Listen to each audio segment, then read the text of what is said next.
உங்கள் லைஃப்பில் இருக்கிற இவ்வளோ பெரிய ஒடுக்குமுறைக்கு இத்தனை வருஷமாக நீங்கள் வாழ்ந்த ஒடுக்குமுறையை ஒரு படத்தில் சொல்லி முடிச்சிருங்க. எதுக்கு நீங்கள் திருப்பி திருப்பி படம் எடுத்துக்கிட்டு இருக்கீங்க அப்படின்னு கேட்குறீங்க.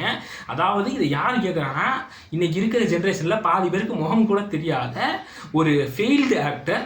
அவருக்கு படங்கள் சூஸ் பண்ண தெரியாது, கதை சூஸ் பண்ண தெரியாது, கேரக்டர் சூஸ் பண்ண தெரியாது. இவர் இன்றைக்கி தமிழ்நாட்டில் இருக்கிற ஒன் ஆஃப் த சக்ஸஸ்ஃபுல் டேரக்டர்ஸை பார்த்து எப்படி படம் எடுக்கணும் அப்படின்னு சொல்கிறார். யார் என்ன பேசுகிறன்ற அறிகதையே இல்லாமல் போச்சுல.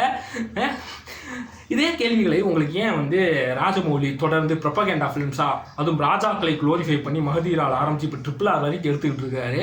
அவற்றை பற்றி ஏன் சார் இதே மாதிரி ஒரே ஜெனர் படமாக எடுத்துக்கிட்டு இருக்கீங்க, ஏன் சார் இப்படி ஹிந்துத்துவ க்ளோரிஃபை பண்ணுற படங்களாக எடுத்துக்கிட்டு இருக்கீங்கன்னு உங்களுக்கு கேட்க தோணல. இங்கே சங்கர் தொடர்ந்து ஏழை மக்களையும் பாமர மக்களையும் ஸ்டீரியோ டைப் பண்ணி படங்கள் எடுத்து அதன் மூலமாக நான் கருத்து சொல்கிறேன்ட்டு ஒரு மக்கள் மத்தியில் பார்ப்பனியத்தை பரவ விடுற மாதிரி ஒரே தீமில் படம் எடுத்துகிட்டு இருக்கும்போது சங்கரை பார்த்து உங்களுக்கு கேள்வி தோணல. ஏன்